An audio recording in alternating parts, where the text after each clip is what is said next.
Warning, we're going to be discussing events for currently running weekly anime. If you want to avoid spoilers for certain shows, there are timestamps in the description. Good evening, everyone, and welcome to the Timesink Anime Podcast mid-season review of Winter 2019. It has been a really good season so far. I'm JT, and as usual, I'm joined by my co-host, Rex. Hi, yeah, it's pretty good. It's not a crazy season. Yeah. There's not a lot of great stuff, but there's like a small concentration of pretty good stuff. Yeah, like, I think all the shows that we've kind of settled into, like, this season have all been pretty good, or at least above average, for sure. Yeah. And we'll be talking about those in more detail as this goes on. Obviously, that's kind of what we do, and that's what you want to listen to us to. I talk about anime! We didn't talk about anime, we like talking about the Asian cartoons. But anyway, so we've been watching 12 shows this season. Well, we've been watching more than that, but we got our main 12 shows that we're talking about on our podcast every week. And in this episode, we're pretty much going to be talking about our opinions on these shows so far, and then other stuff that we're watching on the side. And before we get into the actual opinions on the shows that we are currently that we are talking about on the podcast, let's get the side stuff that we're watching still out of the way first. So, I haven't been watching much myself on the side. Like, I've been tempted on watching a few things, like I've been actually wanting to watch Full Metal. I've been putting that off for way too long anyway. But the main show that I've personally been watching on the side is How Clumsy You Are, Miss Ueno-san. I watched that too. It's so good. It's a little 10-minute burst each week, so it's like I want more, but I don't know if it would be good. Yeah, exactly. Because it shines in its short spurts of comedy. Yeah, because Ueno, she's a love-struck child genius. Yeah, and it's hilarious seeing all of her different inventions. Yeah, all her different inventions and how like they're all supposed to relate for her trying to get her crush to notice her, which I am not entirely sure what the crush's deal is. I'm not sure if he is really just a complete fucking idiot or if he's just trolling Ueno. I'm pretty sure I think he realizes everything that's going on and he's just fucking with Ueno as much as he wants to. I mean, because as we said before, like, that would probably make it more funny. Yeah, like going back to the scene where he just, like, grabbed her ass and just started smacking the shit out of it. Or like a fucking slap chop, like, bam, bam, bam! Another really funny scene was when they introduced, like, the sports girl who was, like, the peak of, like, physical performance. Oh, yeah, the sweat. Yeah, and, like, do you want to drink her boob sweat? Oh, man. And they actually played on a really funny trope, because they were hinting at totally that this girl was, like, crushing on Ueno. It's like, what is this feeling? What could it be? Could it be motherly affection?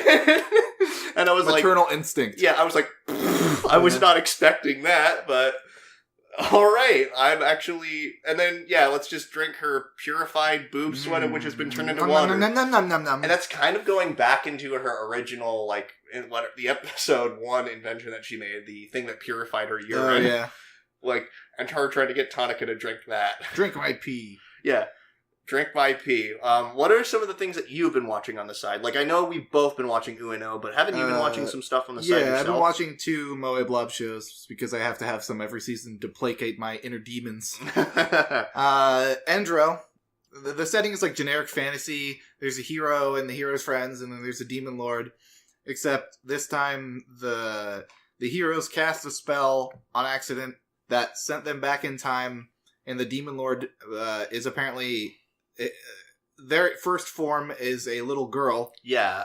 So she just becomes a teacher with the original intention to thwart the hero's plans of ever becoming a demon, a hero. And then, like, I think one of the most recent episodes, she was like, you know what? I'm just not going to become a demon lord. I'll live longer.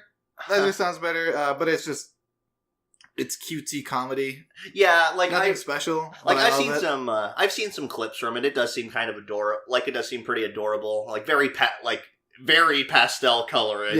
Holy crap! Like, so much pastel coloring here. It is very cute to look at. Like, some of the character designs are actually pretty enjoyable. But all in all, like, this was definitely something that I would personally never watch. Yeah. Like, it's a specific flavor for those who like it. Yeah.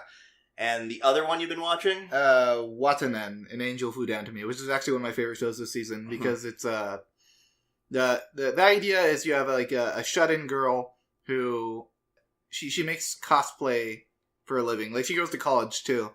But her main income... We find that out in, like, the last episode? Yeah, the most recent one, yeah. She goes to college, and then her little sister, and then all her little friends that come over, and the main character, or I guess she's probably the main character, the older sister, Miyuki, she, like, makes... Basically, she makes sweets for a girl that comes over, because she's like, oh, I really like this girl, kind of. I'm not sure if it's romantic or if it's just, like, she wants a friend or something. Yeah. But it's basically like, here, I'll bribe you with candy if you dress up in cute outfits so I can take pictures of you. Yeah, that totally doesn't sound sketchy at all. Yeah, they point that out multiple times. Yeah. The show's definitely very self-aware of what it is. Yeah, pedophilia is totally okay as long as long as it's the same gender, right? No, only if it's female on female. Oh yeah, that's right. Because that's how they took a page from Happy Sugar Life on that front, didn't they? Yeah. So it's the sequel to Uza-Maid that everybody knew they wanted.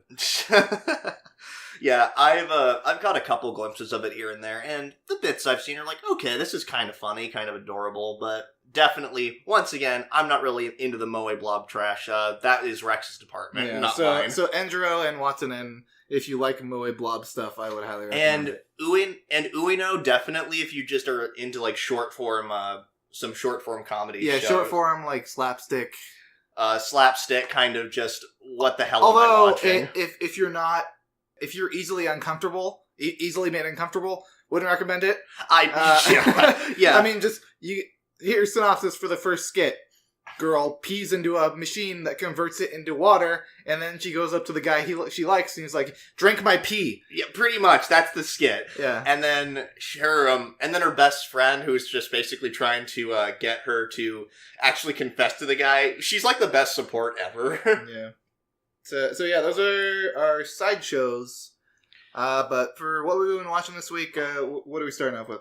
We are starting with Boogiepop and Others. Like, this was an interesting case because, like, when it first aired, it aired, like, the first 2 episodes. So we are currently on episode 8 when everything else is on roughly 7. But that aside, good lord, this show is interesting. Yeah, it's hard to keep track of sometimes, because there's so many things happening out of order. Yeah. But eventually, like, an episode or 2 later, you usually get all the answers to the questions you have. Yeah. As we said, like, kind of early on when we were talking about this, it's very, like, Baccano-esque in the way that it goes about, like, it's a non-linear storytelling, which is really cool. I guess one thing that I could say that is a little bit of a complaint for some people is, like, some of the arcs do seem... For one, episode naming conventions for the arcs are very boring. Yeah, like just the first 3 episodes were Boogiepop and Others, and then his last 5 episodes have been Boogiepop versus the or was it Boogiepop? Yeah, Boogiepop versus Imaginator 1 through 5.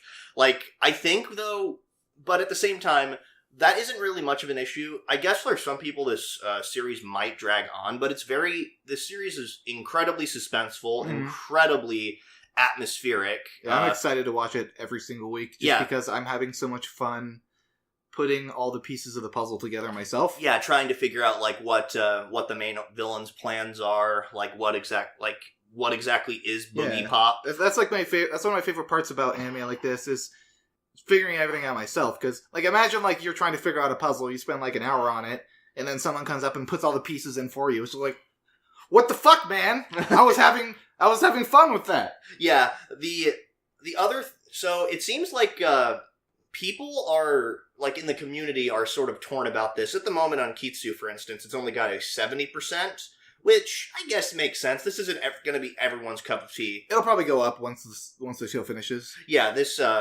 it's been an absolute treat to watch, just kind of wanting to, some of, like, the psychological themes and stuff they delve into, like, split personalities. We still don't entirely know what Toka and Boogiepop's connection is, why she has this Boogiepop persona. Yeah, if we go based off the opening, it's the Imaginator wants to kill Toka because Toka is the vessel for Boogiepop. Yeah. And Boogiepop is trying to protect Toka. Yeah. That's what it seems like in the opening. Yeah, that's what it seems like too, but I'm definitely interested. Speaking of which, opening is awesome. Oh yeah, it's Mythenroid, which by the way, if Mythenroid has just done it again with making some really good intros. Like the song is so catchy. It's Shadowgraph, I believe is the name of it. And I really like the intro. Like, it has been, like, I find myself kind of humming it to myself. Like, today, like, I've just had it in my head. The other thing about Boogiepop, though, is that the villain, or at least the main villain for this arc, has been super fascinating. Like, Gene, yeah. Yeah, he's fascinating. I don't even know if I've called him a villain. He's certainly the antagonist. He's an antagonist. Yeah. Because you also have Spooky Electric, which now we know is actually what the E stands for. Yeah, well, he even but to be fair, in an earlier episode, he did say, to get a taste of my spooky electric power. Which I was like, wait, what? Yeah, so he's also an antagonist. Imaginary. But yeah, Jin's really interesting. I definitely wouldn't call him a villain. Because I don't like using the term hero-villain very much, unless it's like Hiraka, where it's a literal definition. Yeah, where that is the actual, like, because from his standpoint, he's the hero. Like, he's gonna fix the world. Well, to be fair, in every character is, like, the hero of their own story. Like, even villains. Like, Light Yagami was the hero of his own story. When you look at what things that he did, he's, like... It was just reprehensible, the stuff that he did. And Gene is very similar in that regard, which, again, props to Madhouse for doing that, because they directed both series, Boogiepop and Death Note. And they also directed the original Boogiepop, so Madhouse is doing really good. The most recent episode, had some of the best damn Sakuga. Oh my god. Action Sakuga. We'll gush about that in the actual Week 7 review of the podcast, but... That's enough about Boogiepop. I'm so far having a lot of fun with it. I'd give it an 8 right now. Yeah, I'd give it an 8 so far. Yeah, definitely worth watching. So next up we have Dororo, which is turning to be one of the most kick-ass like samurai monster shows I've seen in a while. Yeah, we had referred to this kind of jokingly before as Flesh Mega Man, which it's kind of living up to that name because that's kind of the whole premise of the show. But it's definitely delving into some like interesting themes of like revenge and and what revenge is really supposed to be. I think because you kind of have a little bit of a interesting dynamic between Hyakimaru and Dororo. Dororo is the titular character, but he's not really the main character. Really, it's not really his story.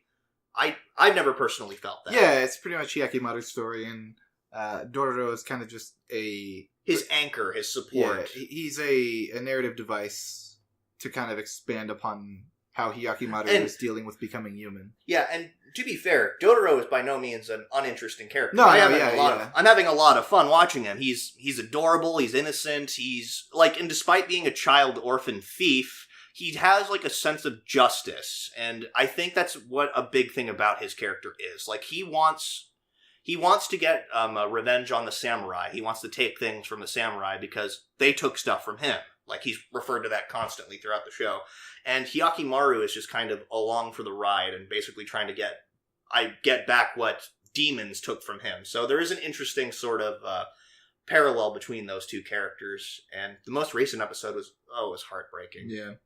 Animation, Mappa's done it again. Yeah, all the fights are kick-ass. Yeah. The sound design is really good, like the clinking of the swords and all the cuts and stuff. Yeah. And it's a really, like, novel approach to fighting, because since he doesn't have any arms, he's got, like, hidden blade arms, and he'll usually, like, take off one of his hands and put the other hand in his mouth. Mm.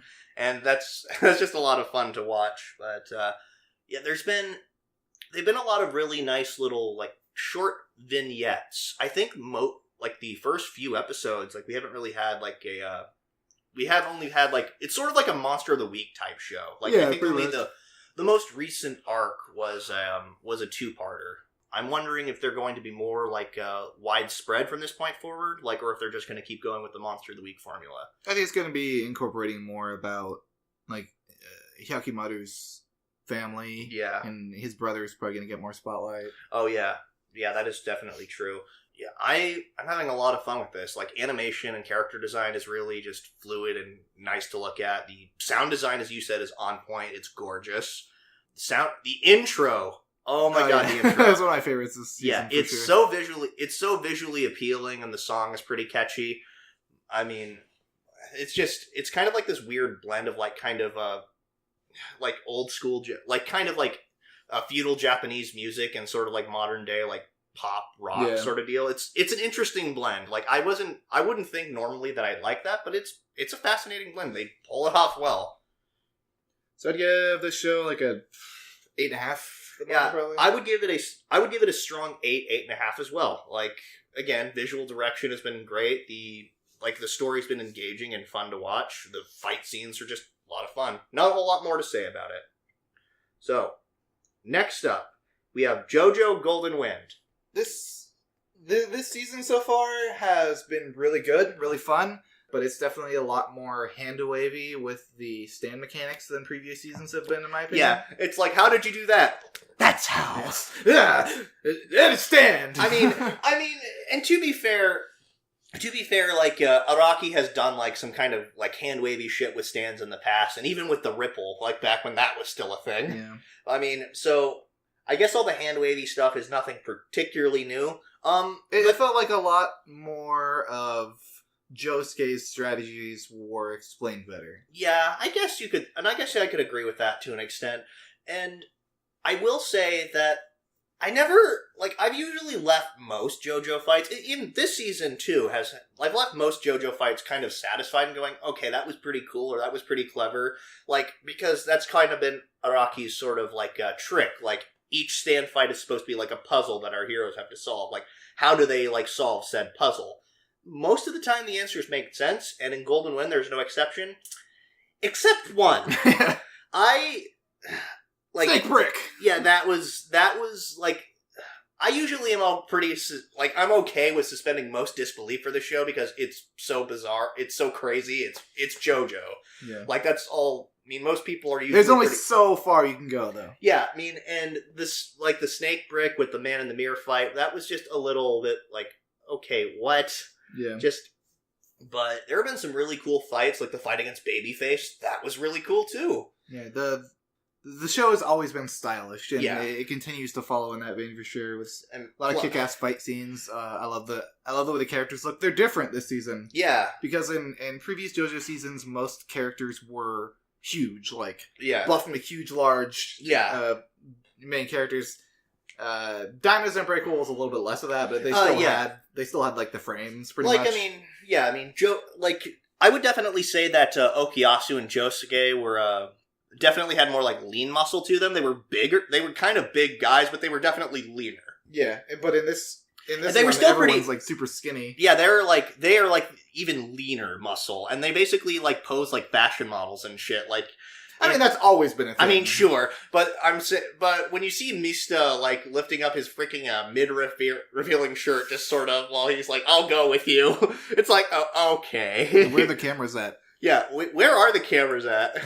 It's like watching an episode of The Office. They just look into the camera. This season so far, JoJo's probably been like a 7.5 for me. I would say about a 7.5 as well. Like, I've had a lot of fun with this. Like, I'd have had a lot of fun with this. Man in the Mirror fight definitely put a just like, okay, what the fuck was that kind of feel. The outro. Fucking outro. Oh my god, I'm so pissed that it's growing on me. Yeah, we were talking about this recently, and like how you were saying, and how you were actually trying to justify it in your head, like how it's growing on you. And I'm like, are you sure you're just not Stockholming yourself? So, it definitely sounds like like in this season, the characters are more lean. They're more sensual, than the other series when the characters are more manly. And they're definitely because it makes sense because as the times have changed, because the 80s was all about like hyper masculinity and like big rippling muscles and all that stuff. But here it's like since this takes place in the late 90s, I'm not sure exactly when Golden Wind was published, but I would imagine like late 90s, early 2000s, but. Yeah, I don't know. Yeah, but art style has definitely changed. The ending, I was thinking like, oh, maybe it fits a little better. But it's growing on me a lot. Surprisingly more than I thought it would. Yeah. But, 7.5. Final verdict so far. So, next up is Kaguya-sama, Love is War.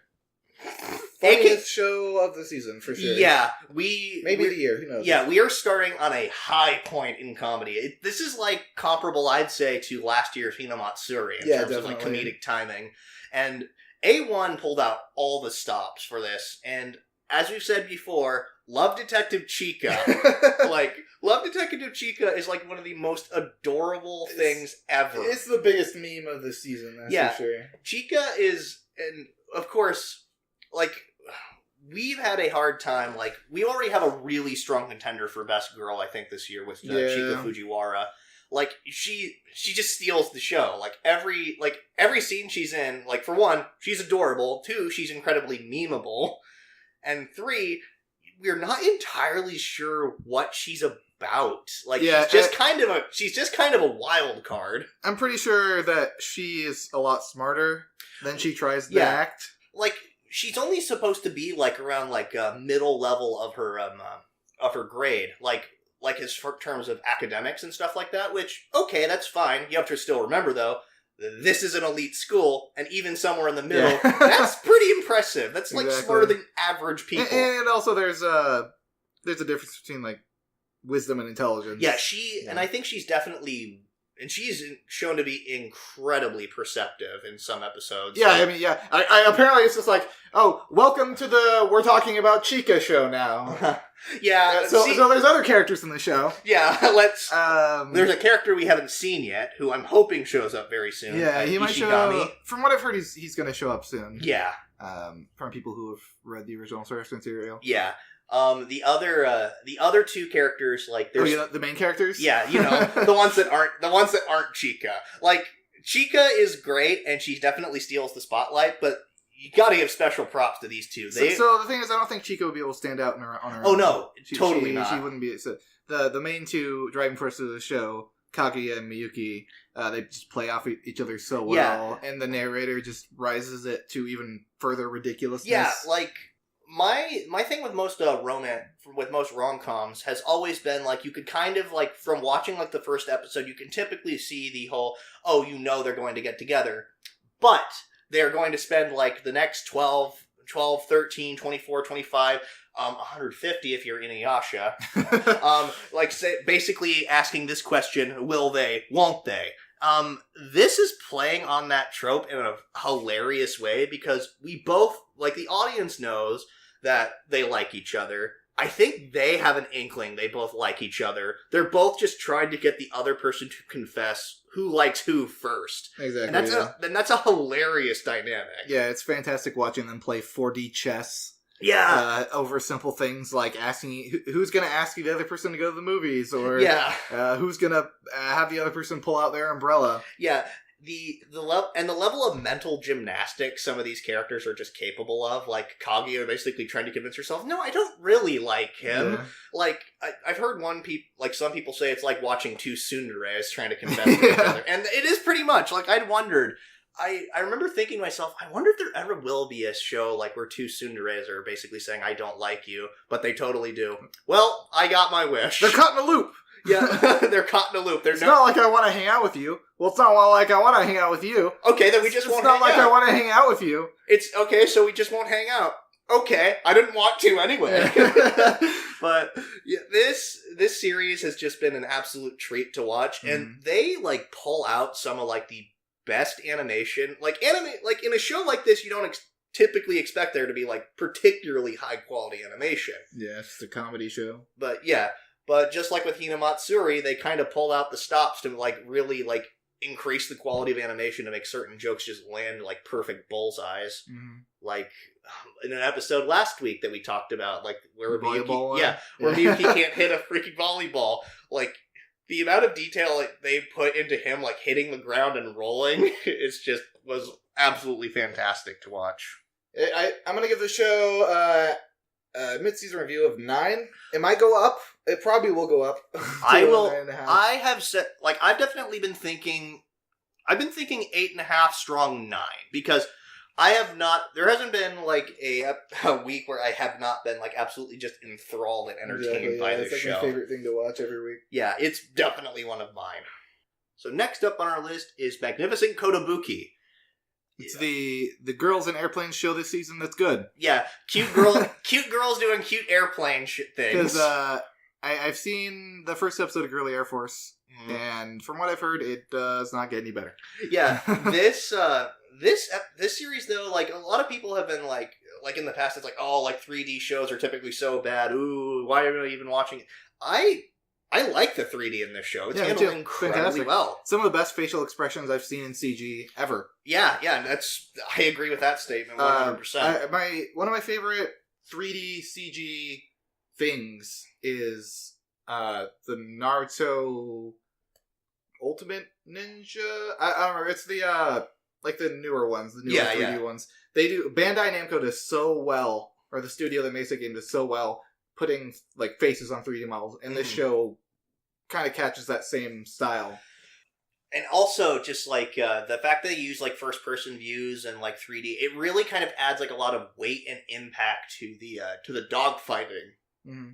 Because while one of the show's major strong suits is the character banter, which is always just delightful to watch, the chemistry is just like, and the back and forth is just so snappy. Yeah, they seem like characters that have known each other for a long time. Yeah, like they don't, like, there aren't any, it's like some people, like, I thought when I first saw this, I was like, wow, they're talking like really fast. There's like hardly any like time for pauses, but at the same time, that just kind of adds to like the witty banter here. Yeah. And it's like usually pretty fun to listen to. Like, I usually am just like, wow, this is a lot. I'm like, find myself like chuckling or laughing or just completely enthralled when they're in dog fights. Yeah, I did not expect a show with such, like, cute girl designs to have such intricate dogfighting. Yeah. But, like, they have a lot of realistic maneuvers. Some of them are over-exaggerated. Yeah, because it's an anime and that's going to happen. But just a lot of the way they handle the planes is pretty realistic looking. Yeah. One of the cooler segments last week was Zara like flying a ride and like straight up. Yeah. The weight behind it and all the like the shaking and the noise is really good. They handle like first person and like the whole, and I think the 3D models really just kind of help catch that. One complaint: why do they have to keep switching between 2D and 3D? Yeah, they've been doing that less so recently, but it's like whenever it happens, it's obviously apparent, and it's really jarring. Kind of takes you out of it for a second. It's like, wait, what? I mean, I'd be okay with this if this was a fully 2D show. I'd probably be okay with this if it was a fully 3D show. Yeah. It's just, pick one. Yeah, they from what I've seen, they use the 2D a lot when there's characters that aren't moving a lot. Yeah. Probably because it's easier on them. Mm-hmm. And, far be it for me to judge someone on the plights of animating a show, but it's uncomfortable, it's jarring. Yeah, it's just like, oh, okay, well, I guess we're going to this style. But, I mean, it's sort of like watching an episode of Monogatari, but whereas that's actually intentional and kind of just supposed to, like, add to the quirkiness, this just feels like a little bit of, like, not entirely sure why we're doing this. Yeah, that's a minor complaint, though. Yeah, I mean, that's definitely a very minor gripe. Everything else about the show is fantastic. Mm-hmm. I wish I loved anything as much as Kilie loves pancakes. Yeah, or freaking Chika. There's 2 characters named Chika this season. Likes freaking curry udon. Well, wait a second. I actually do like curry udon that much. But yeah, if you're into cute girls, you'll like this show. If you're into dogfighting, you'll probably also like this show. Yeah, if you like both, you'll like it even more. Yeah, it's like a club. It's like a club anime, except with actual just. The club just happens to be like an Air Force squadron. Yeah. The stakes is another thing I want to talk about. They're not, like, there's not a lot of really high stakes because it's a very lighthearted show. Mm-hmm. We said before, like, some people might have died, but it was never on screen. Like, usually whenever somebody gets blown down, they eject out of their plane. Yeah. It's like, and that's what makes it good, in my opinion. If the show tried to take itself more seriously and more dark, it could be good. Mm-hmm. But I think it's doing really well, just putting itself off as a very fun show. Yeah, and that's what it is. It's just a lot of fun. It's not like a masterpiece. It's not one of those things that really like gets you thinking and stuff like that. But it's entertaining to watch, and it's certainly engaging. Like I'm just having a really good time watching it. Yeah. So I'd have to give it like a 7. I give it probably a 7.5 maybe if I'm being super generous. But because I'm really liking this show. So next up is Mob Psycho 102. AKA Bone Splooge with freaking with a freaking Hiroaka budget. Yeah, that's true. They just take all the money they earn from Hiroaka. Yeah, exactly. It's like Sunshine with their idols funding Gundam thing. You mean Sunrise? Sunrise, yeah. Not Sunshine. Sorry, Sunshine is an idol thing. Yeah, that's a Love Live show. But Mob Psycho 100 is, I mean, if you liked the last season, you're going to like it this season.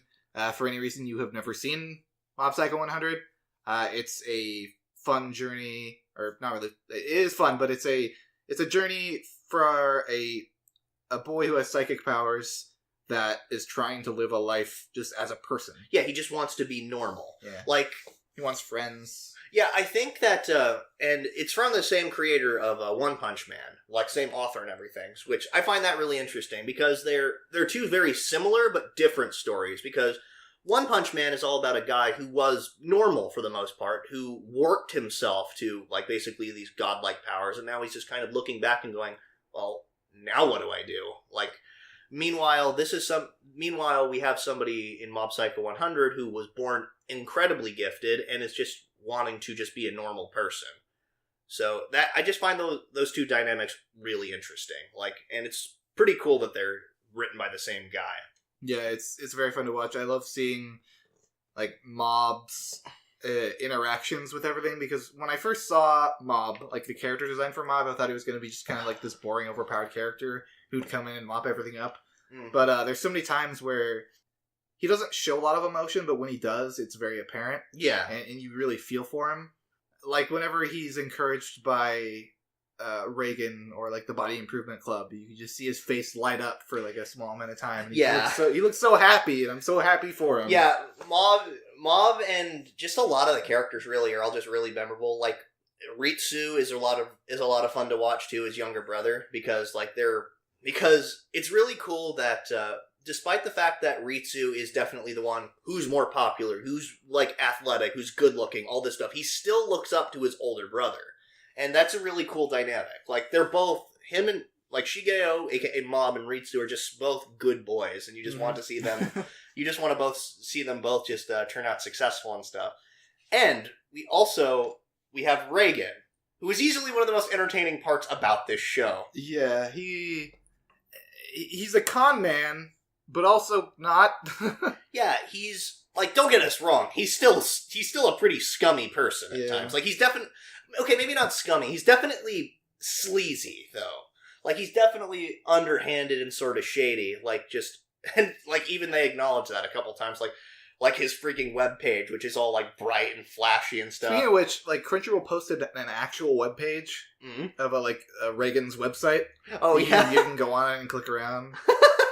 I didn't know that. That's cool, awesome. Again. But, yeah, Reagan is easily one of the most entertaining parts about this show. And I love seeing all of his special moves, which literally involve either punching or kicking somebody. Yeah, or elbow dropping, or just basically, again, Reagan is a man of many talents. He's apparently good at martial arts, and is apparently also a very good masseur. He's also good at masseur. Yeah, is that a word? Yeah, masseur. It's the male equivalent of masseuse. Oh, wow. Yeah, it's a masseur. I learned a thing today. Yes, we learn things on this show. But yeah, I'm having a lot of fun with this, and one of the most recent episodes had, like, some of the best damn animation I think I'd seen. We already talked about that. Yeah, we gushed about that already. So it was so good. So this is getting an 8.5, 9 from me. Yeah, I gotta go with an 8.5. Yeah, it's just an incredibly entertaining, just very fun. Also, that fucking OP. Yeah, Jesus, I love Mob Choir. Yeah, Mob Choir. They're like hired specifically for this anime. Yeah, there's a group that was formed. I don't know all the details, but I know it was a group formed specifically to do the OPs for the first and second season. Which, that's just really cool, because I loved 99, which was the opening to the first season, and then 99.9, the OP here, is just still very catchy and so visually appealing. So next up, Wholesome Garfield, pretty much, aka My Roommate is a Cat.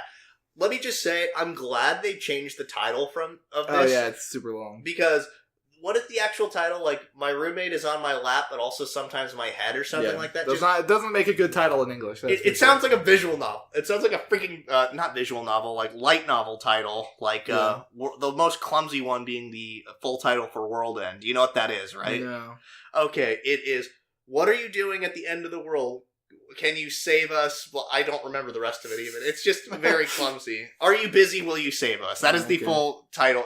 And most people just shorthand it to World End because why not? So this is a show for me that started off kind of on a rough note because it starts off with a funeral scene, kind of forced sad feelings. Yeah. I wasn't a huge fan of that. And also I don't like the half and half episodes where it takes, like, here's half an episode, and also here's the other half from another perspective. I wouldn't necessarily it's bad, because a lot of people do like that. Yeah. It just doesn't hit the right note for me. I think the show flows a lot better when if it went, like, back and forth, or it just played the whole thing out. Yeah. But interweaving the cat's perspective. Yeah, that would have been really cool. Like, I personally do like seeing new things from the cat's perspective, so long as we don't see, like, the same episode essentially twice.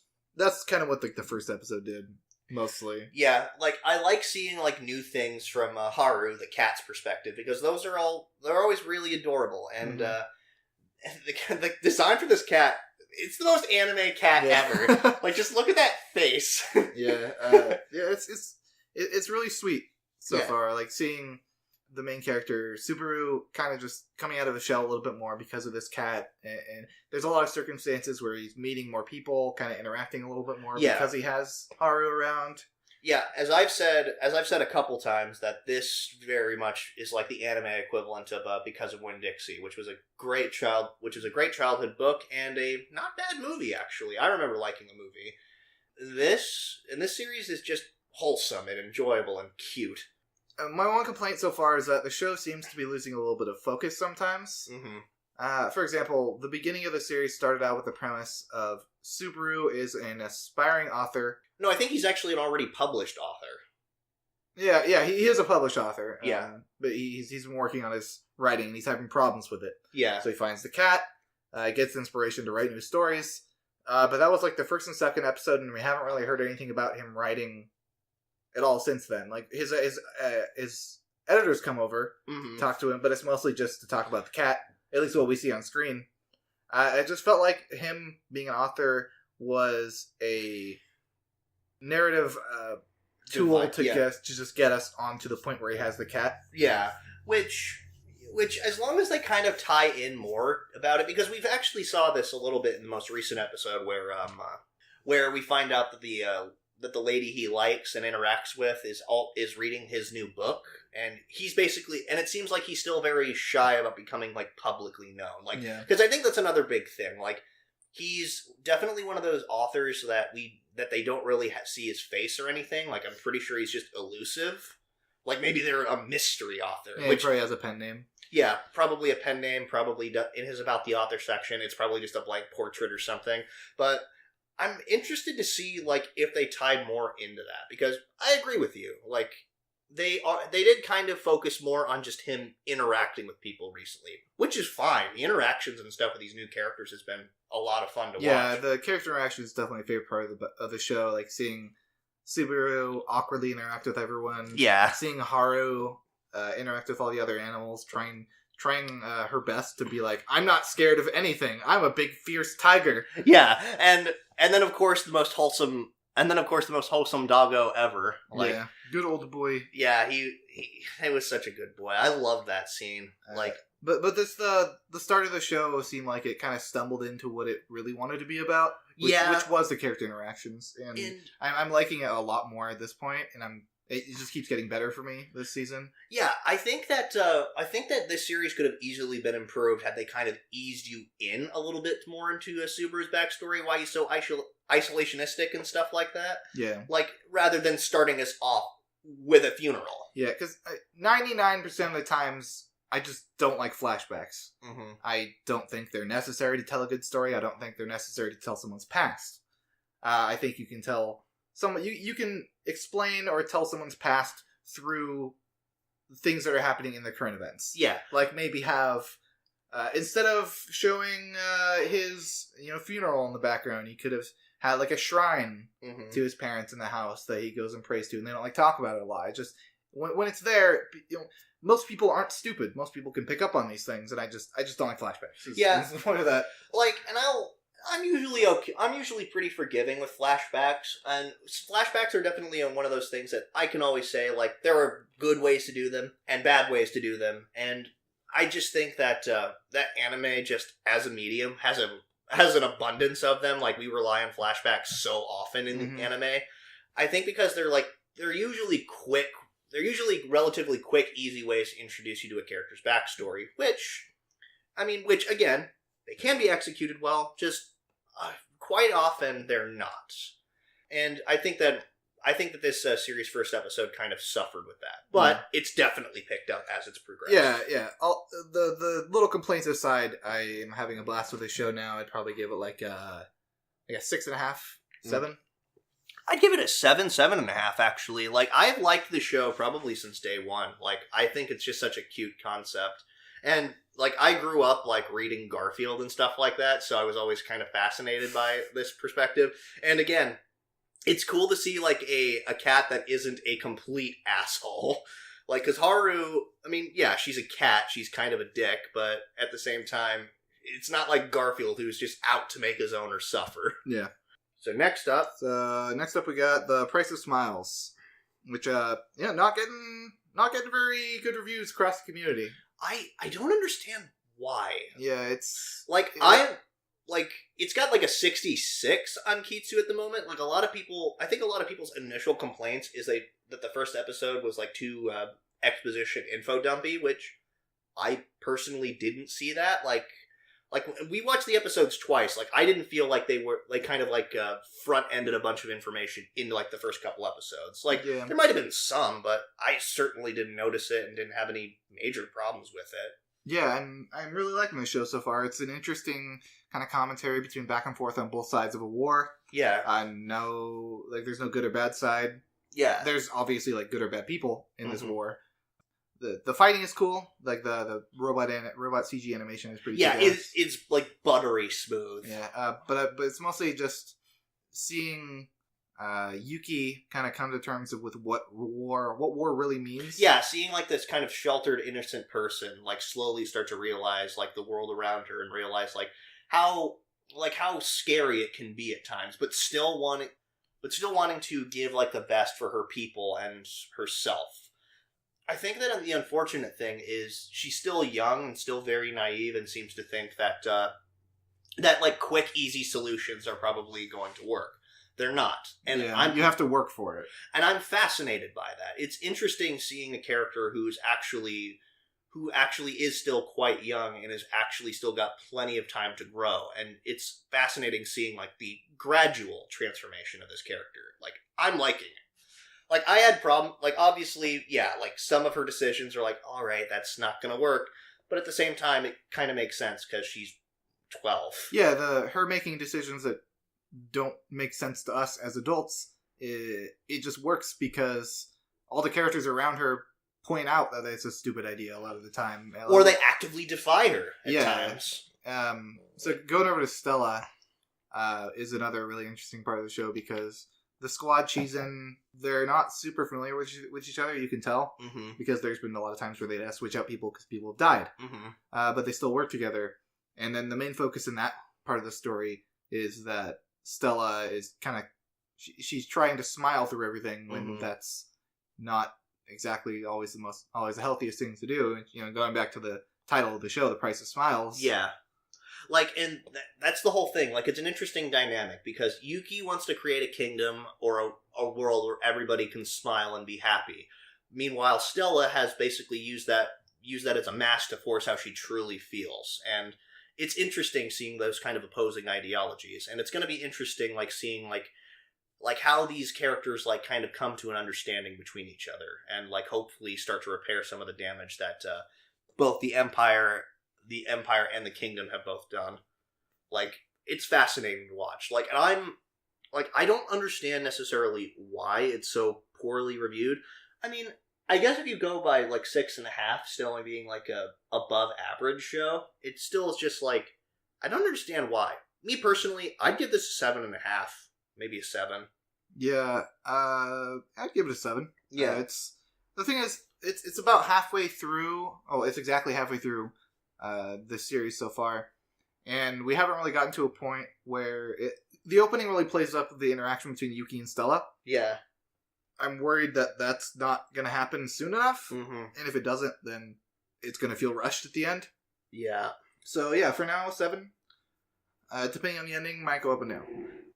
So, next up, Promised Neverland. The other show this season that Rex and I have been, like, just itching every week to see.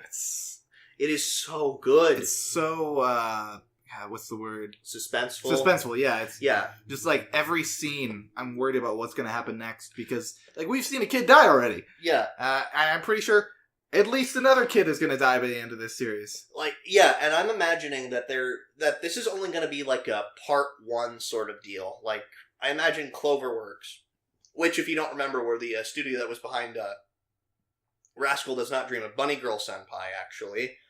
They have done very well for themselves here. Yeah, it's... So, I don't want to spoil too much if anyone hasn't seen the show so far.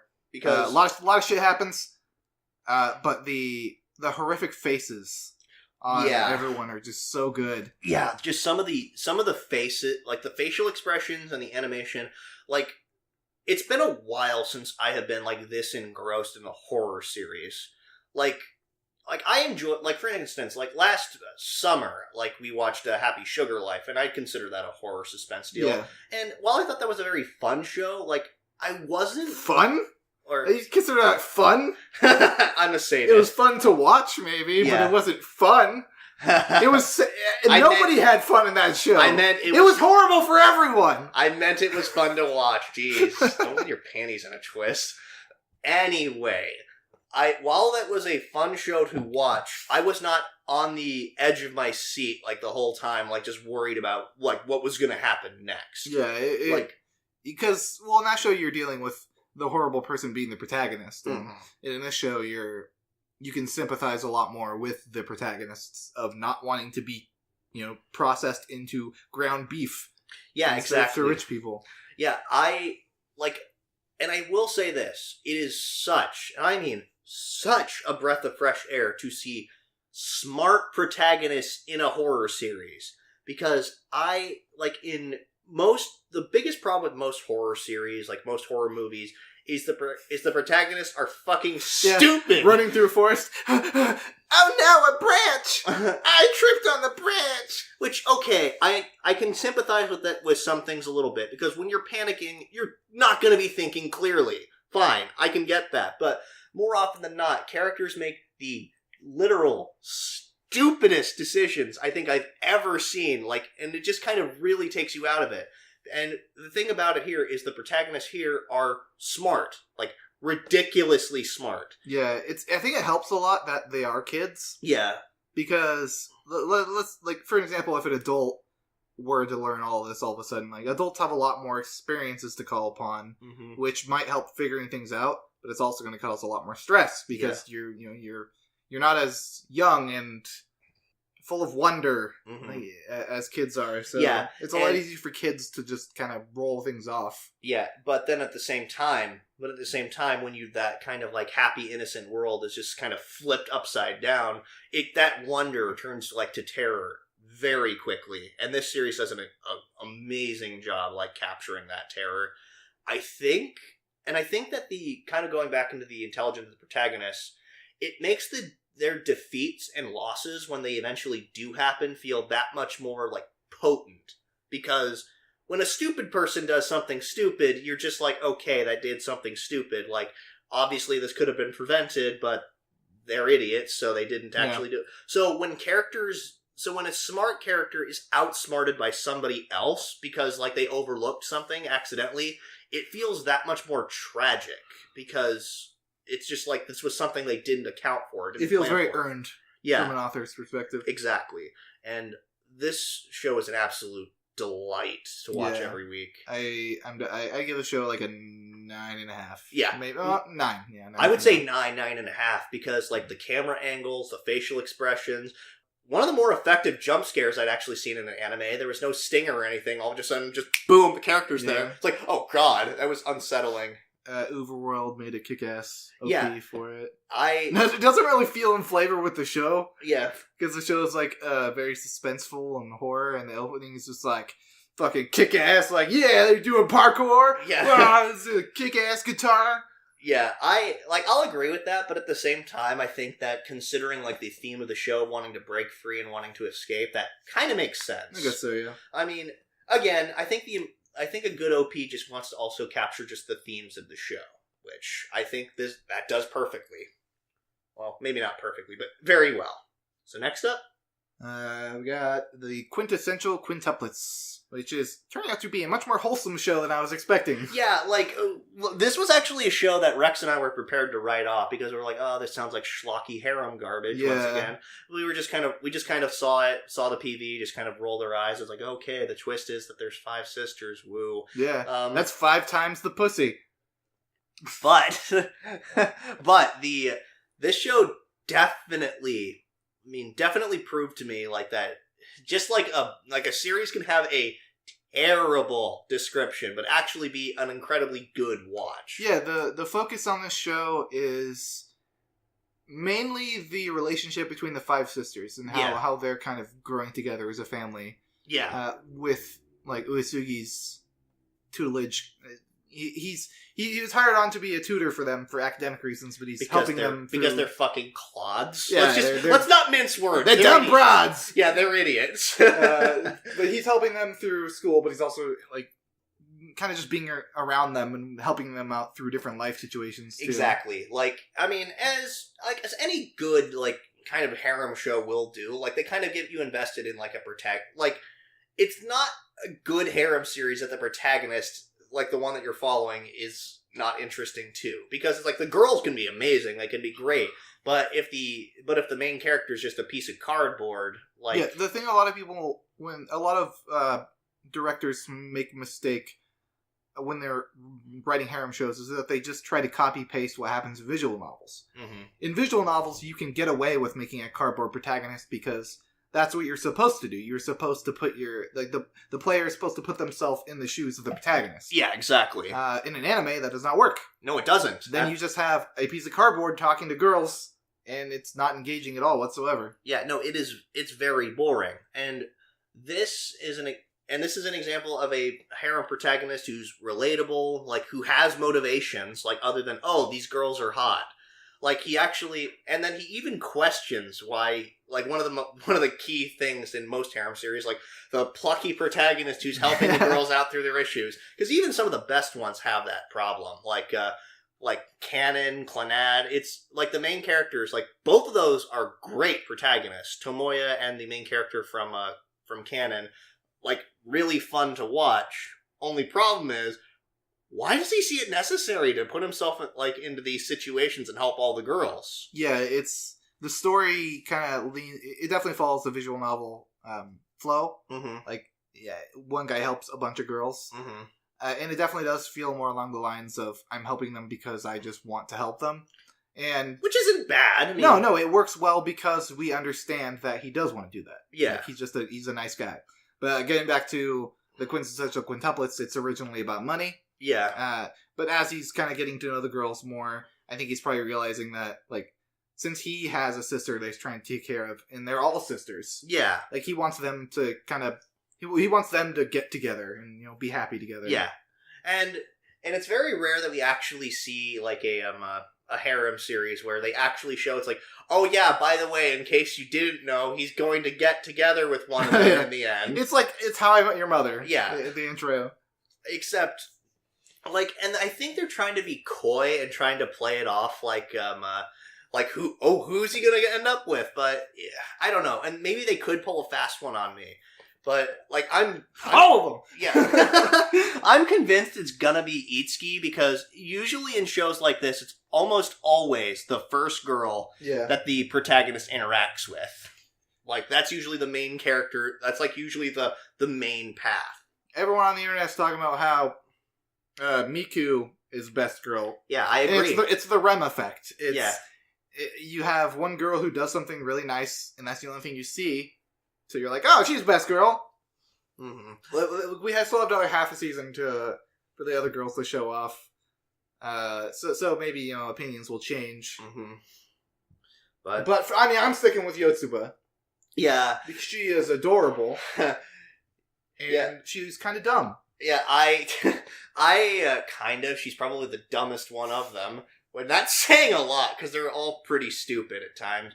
But I actually am definitely in the Miku camp. I just like Miku. I think she's adorable. I like her shyness, and I like seeing her like slowly like open up. So for me, I'm gonna give this show like 7.5, 8. Yeah, I give it 7.5 for now. Yep. It's wholesome harem. Mm-hmm. Tagline. Right. TM. Yeah. Deep. I'm pretty sure that was originally a Mother's Basement thing, but whatever. So next, trademarking things? No, I can trademark whatever the fuck I want to. I pay my taxes. I'm pretty sure that's not how that works. But next up, Rising of the Shield Hero. I was not expecting like the isekai to just go that dark from the first episode. Oh yeah, yeah. The first episode. Ah, boy, I'm in a parallel world. I can't wait to save the world. Shut up, rapist! Like, I mean, it's kind of like ReZero in a lot of respects, actually, where it's an isekai show with a kind of a darker twist to it, subverting expectations. Which I'm pretty cool with, because I absolutely adored ReZero. Like, and this kind of fills a similar itch until we get a second season of ReZero. Damn it! Yeah, well, this show has slowly been turning into Spice and Fox. Yeah. Spice and Raccoon. Yeah, Spice and Raccoon. Yeah. Because recently he's been working his way up by helping people and going around and trading things. Mm-hmm. He's essentially a trader now, part-time hero, part-time trader. Yeah, I will say this: I thought that was a super novel concept for a character like in an isekai show to basically be like Kraft Lawrence from Spice and Wolf. I mean, I hadn't really considered that before, but I just thought it was a really cool concept because it's like, I mean, usually you see them as, like, the omnipotent badass who's going to go in and save the day and overpower, like, literally every trial. It's kind of fascinating and a little bit refreshing to just see him, it's like, oh, I'm a traitor now, I guess. Yeah, because he doesn't have the raw, like, destructive power that all the other heroes have. Yeah. He has to be so creative with his abilities. And the fact that he had such a shitty reputation to begin with means that he has to go and work that much harder to connect with people. Which is really cool because you see the fruits of his labor paying off when people be like, hey, we heard you helped this village have a discount. Or go talk to this person and they'll like you too. So it's just slowly people coming to terms with the fact that maybe he isn't a rapist. Yeah. I think it's just really cool, like, that what they're doing with this character and how they're and how they really are subverting expectations here. And I think that the show, like the title, Rising of the Shield Hero, is very fitting because it's him literally going from pretty much rock bottom to actually being like, I don't ever imagine he's going to be like the most popular hero ever, but for whatever reason, it just seems like the entire world is trying to keep him down. Or at least like the nobility and stuff, as far as we can tell.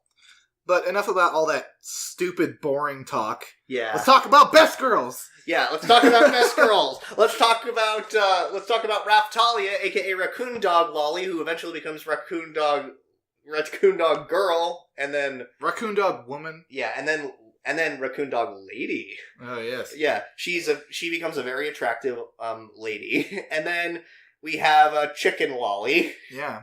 How attractive is this chicken lolly? Yeah, speak right here into the microphone in my shirt. No, Philo is no doubt about it. She's adorable. Yeah, she is precious and she must be protected. She needs all the head pats. Mm-hmm.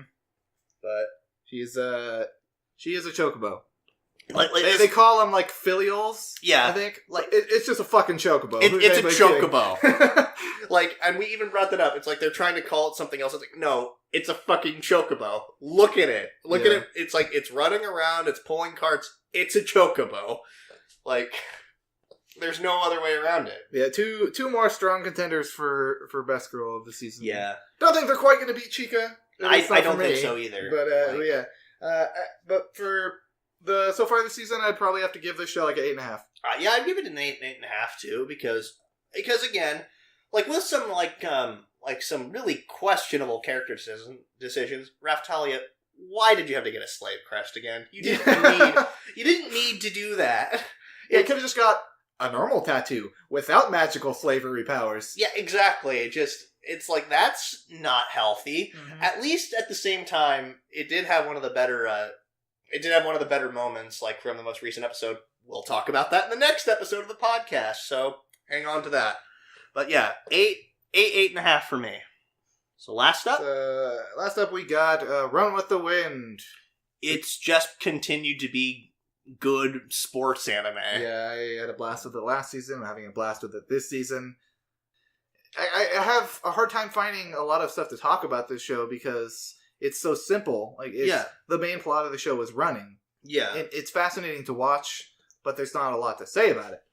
I guess we could talk a lot about the character interactions. Yeah, the character interactions, like the characters' personal struggles. That's usually the thing about the show, because, like, really, these types of shows are typically character dramas, and exactly, they're more character dramas with kind of like the sport as like the backdrop and serving as the vessel to explore characters. Yeah. So we have Haiji, which is kind of this enigma of a leader trying to slowly push everyone along to figure out what the meaning of running is. That's his main goal. And it's like, in something he's not entirely sure of what it means either. That's something he is also trying to figure out, which I think is also really cool, because because we see at least in the shows, like, there's always that character who has everything figured out, like, pretty much in shows like this. Like, they automatically know, but here it's like we've got someone who's like in his like mid to late 20s, because they're college students, so okay, for one thing. That's a change of pace.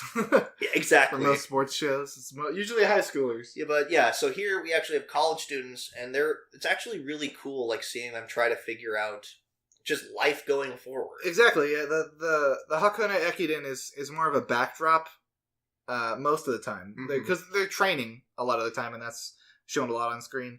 But a lot of the driving force is each person trying to figure out their individual problems. Like for Prince, you got him just trying to actually struggle with any sort of physical motivation whatsoever, and then you have like King, who he's in the background. You see him constantly struggling to find a career, a job. What exactly does he want to do? Mm-hmm. You've got Yuki, who's got like family troubles and stuff like that. Yeah, just everyone has interesting like background drama. Mm-hmm.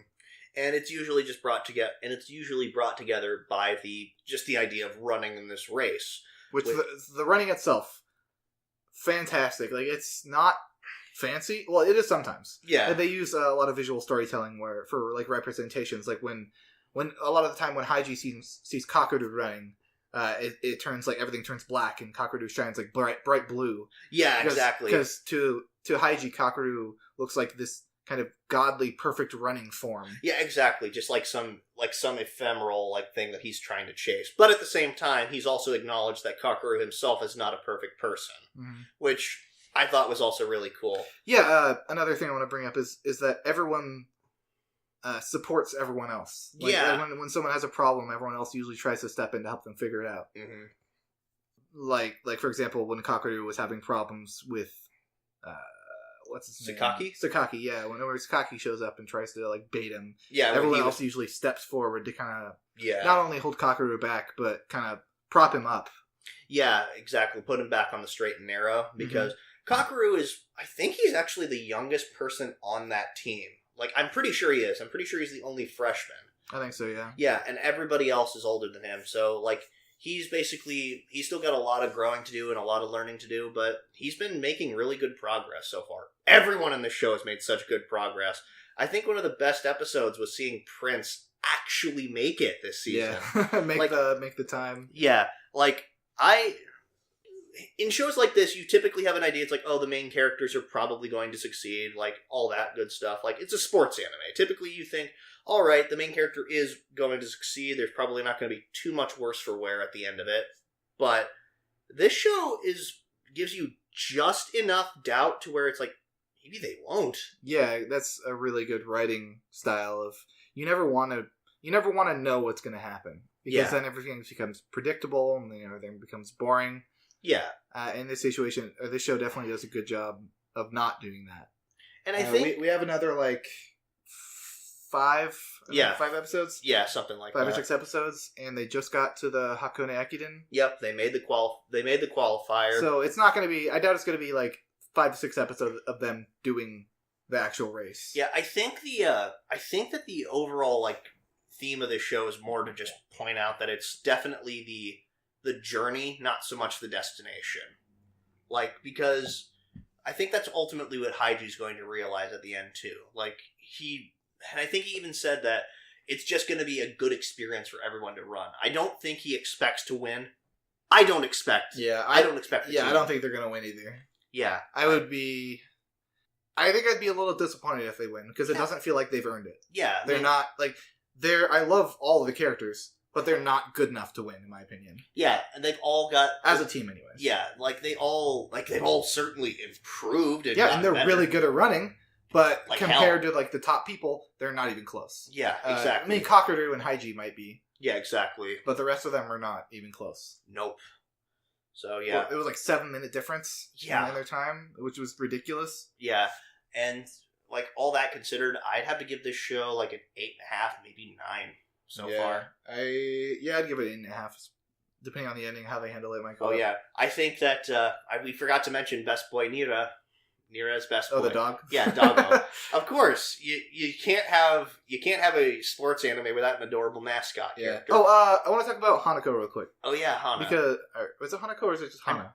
I think it is like her full name is Hanako. Everybody just calls her Hana. Yeah, I didn't expect to like her as much as I do. Yeah, I was expecting her just to kind of be the mascot. Yeah, I expected her to be the token girl. Yeah, but it's really inspirational watching her actually like genuinely care for everybody. Like she's there for every race. She's there with a stopwatch in her hand. She's constantly like telling them it's like you're so close, just keep going, stuff like that. And I really respect the writer for not putting Hana in a situation where she ends up falling in love with one of them, or like she might be liking one of them, like one of the twins so far, or both of the twins. Yeah, but they're not they're not making a lot of drama around that because Hana's not. She's a good person. Like it's not like a boring high schooler girl. They're not high schoolers. Yeah, I mean, well, she is. She's a high school student. Oh, okay. Well, she's handling it in a very mature way, I guess. Yeah, I'm really liking this show, and so 8.5 from me. So that's everything we've been watching for this season. Here's the scoreboard. Bam! There it is, right up on the screen. Woo! Yeah. So we're going to be talking about the new episodes next week, and then at the end of the season, we're going to be doing our actual season. Yeah, our actual season review of Winter 2019. It's still going to take some time getting used to saying that. So see you guys at the next episode of the podcast, whenever that happens, whenever we put this up. Not sure yet, but see you then. See ya. Take care.